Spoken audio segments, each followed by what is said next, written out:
नमस्कार दोस्तों, आप सभी का स्वागत है आपके अपने YouTube channel all about India में। आज कुछ नया जान लेते हैं।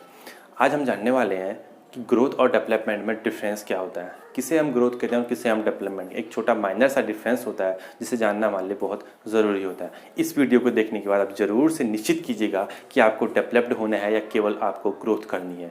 अगर आपको डेवलप्ड होना है तो क्यों होना है, और आपको केवल ग्रोथ करनी है तो क्यों करनी है। तो चलिए शुरुआत करते हैं वीडियो की। एक छोटा सा एग्जांपल देके शुरुआत करूंगा। सपोज कीजिए कोई इंसान किसी कंपनी में काम कर रहा है और उस कंपनी के मालिक के द्वारा उस इंसान को ये कह दिया जाता है कि आप अपने सारे फैमिली मेम्बर्स को मेरी कंपनी में एम्प्लॉय कर दीजिए और मैं आपको अच्छी खासी इनकम दूंगा।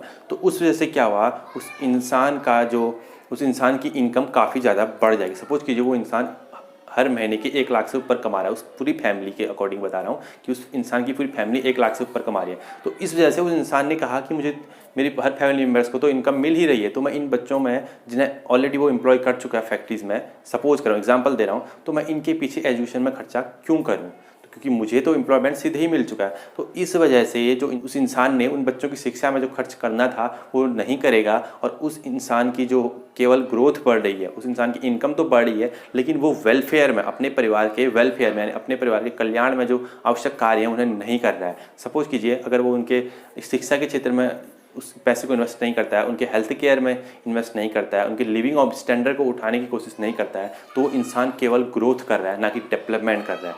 क्योंकि डेवलपमेंट के लिए ज़रूरी है कि उसकी आय या इनकम में बढ़ोतरी होने के साथ साथ वो उनके वेलफेयर वाले जो कार्य हैं, सपोज कीजिए उनका हेल्थ केयर बढ़ाना, उनकी चिकित्सा की उचित सुविधाएँ देना, या उनका एजुकेशन को बेहतर करना, उनकी स्टैंडर्ड ऑफ लिविंग को बढ़ाना, इन सब चीज़ों में भी अगर वो इंसान उनके इन्वेस्ट करता है तो उस इंसान को हम तब डेवलप कहेंगे, ना कि केवल ग्रोथ वाला उसे हम तब कहेंगे जब केवल वो अपनी आय में इनकम कर रहा है और परिवार को की वेलफेयर में कोई भी काम नहीं कर रहा है। अगर वो परिवार के वेलफेयर के साथ साथ उसका इनकम बढ़ रही है तो तब उसे हम डेवलप कहेंगे। और यही मामला किसी कंट्री के लिए यूज होता है। जब किसी कंट्री अपनी आय में बढ़ोतरी के साथ साथ वहाँ के एजुकेशन सेक्टर में, वहाँ के हेल्थ केयर सेक्टर में, वहाँ के स्टैंडर्ड ऑफ लिविंग को बढ़ाती है तो उस कंट्री को हम डेवलप्ड कंट्री कहते हैं। और अगर वो कंट्री केवल अपनी आय को ही बढ़ाने पर लगी है तो हम उसे केवल ग्रोथ वाली कंट्री कहेंगे। फॉर एग्जाम्पल गल्फ कंट्रीज हैं, चाहे ओमान की बात करें, कुवैत की बात करें, या कतर की बात करें, या सऊदी अरब की बात करें, इन कंट्रीज़ में केवल और केवल ग्रोथ देखी जाती है, ना कि डेवलपमेंट। क्योंकि इन कंट्री में हम जानते हैं इन कंट्री का सबसे बड़ा आय का हिस्सा है वहाँ पर होने वाला ऑयल प्रोडक्शन। इन्हें पता है कि ऑयल प्रोडक्शन से इन्हें काफ़ी अच्छी आय मिलती है, और वो जो ग्रोथ है, जो इनकम है उस कंट्री की, चाहे किसी भी कंट्री की बात करूँ इनमें से, गल्फ कंट्रीज में से, वो तब तक ही बनी रहेगी जब तक का ऑयल प्रोडक्शन हो रहा है। सपोज कीजिए अगर ऑयल प्रोडक्शन बंद हो जाता है तो उस कंट्री की, जो पर्टिकुलर कंट्री है गल्फ की, उनका खुद का अपनी जो ग्रोथ है, आय आने भी बंद हो जाएगी। तो इसीलिए इन कंट्रीज़ को केवल और केवल अभी ग्रोथ वाली कंट्रीज़ कहा जा रहा है, ना कि डेवलप्ड कंट्रीज़। और डेवलप्ड कंट्रीज़ के लिए ज़रूरी होता है कि वहाँ पर केवल एक फील्ड पे अपना सारा फोकस ना रख के उसे वेरिएशन कर दिया जाए, अलग अलग फील्डों में वेरिएट करें। और इसी वजह से जो अभी गल्फ कंट्रीज़ हैं वो अलग अलग फील्ड में एक्सपेंड करने की कोशिश कर रही हैं। और साथ ही साथ इन गल्फ कंट्रीज़ में आप देखेंगे एजुकेशन सेक्टर या हेल्थ केयर सेक्टर में काफ़ी कम जो एक्सपेंड किया जाता है, एक्सपेंड या एक्सपेंडिचर दोनों चीज़ें, खर्च और विस्तार किया जाता है। इस वजह से इन कंट्रीज़ को केवल ग्रोथ वाली कंट्रीज़ कहा जाता है, ना कि डेवलप्ड कंट्री। और इंडिया की बात करें या किसी अदर डेवलप्ड कंट्री की बात करें तो किसी कंट्री को डेवलप्ड कहने का मायने ही यही है कि उस कंपनी की ग्रोथ, जिसका हम मायना करते हैं GDPC, ग्रॉस डोमेस्टिक प्रोडक्ट से, चाहे वो पर कैपिटा इनकम के आधार पर फिक्स करें या PPP, परचेजिंग पावर पैरिटी के आधार पर। PPP, परचेजिंग पावर पैरिटी क्या होती है? सपोज कीजिए अगर 10 देशों को मैं लूँ और उन 10 देशों से 10 चीज़ों का एक कलेक्शन बनाऊँ, हर देश में सेम चीज़ों का कलेक्शन बनाऊँ और फिक्स कर दूँ $10, मतलब 10 कंट्रीज़, 10 चीज़ें और $10। तो मैं देखता हूँ कि वो जो 10 चीज़ें थी, किसी कंट्री में जाता हूँ और वो $10 से मैं कोशिश करता हूँ कितनी चीज़ें खरीदता हूँ, उस ग्रुप में से मैं जितनी ज़्यादा चीज़ें खरीद पाऊँगा तो उस देश की परचेजिंग पावर पैरिटी ज़्यादा होगी। अगर किसी देश में मैं $10 में सबसे कम खरीद पाया तो परचेजिंग पावर पैरिटी कम होगी, मतलब वहाँ पर महंगाई ज़्यादा है। और जहाँ पर हम $10 से ज़्यादा खरीद पाए तो वहाँ पर महंगाई उसकी कम होगी, और इसका मतलब परचेजिंग पावर पैरिटी, एक फिक्स्ड इनकम से वो चीज़ें ज़्यादा खरीद पाएगा। तो इसके आधार पर भी हम उसका किसी कंट्री के डेवलपमेंट का आकलन करते हैं। तो किसी भी कंट्री को डेवलप कहने का मतलब यही होता है कि उसके हेल्थ केयर सेक्टर अच्छा हो, उसका एजुकेशन सेक्टर अच्छा हो, उसके वेलफेयर स्कीम अच्छी हो, और वो अलग अलग फील्ड में वेरिएशन हो, उसकी इनकम केवल एक ही फील्ड में संकेंद्रित ना हो। और जब गल्फ कंट्रीज़ में हम देखते हैं तो केवल और केवल ऑयल प्रोडक्शन पे है, हालांकि वो अभी विस्तार कर रहे हैं, अलग अलग फील्ड में जाने की कोशिश कर रहे हैं और अपना एजुकेशन सेक्टर और हेल्थ केयर सेक्टर को भी इम्प्रूव करने की कोशिश कर रहे हैं। तो आप आई होप आप समझ पा रहे होंगे किसी इंसान को डेवलप कहना, किसी इंसान को ग्रोथ वाला कहना कि क्या मायने हैं एक्चुअल में, और किसी कंट्री को डेवलप करने के क्या मिले।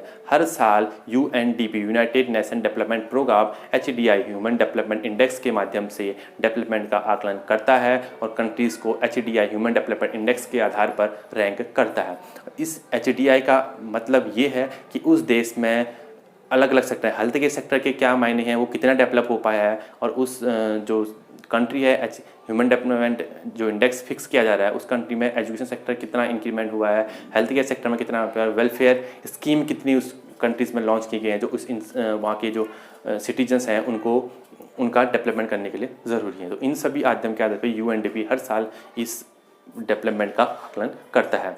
और ग्रोथ के लिए केवल क्वांटिटी को ध्यान में रखा जाता है, मतलब कि किसी चीज़ की क्वांटिटी कितनी ज़्यादा बढ़ रही है, और क्वालिटी और क्वांटिटी दोनों को ध्यान में रखा जाता है डेवलपमेंट के लिए।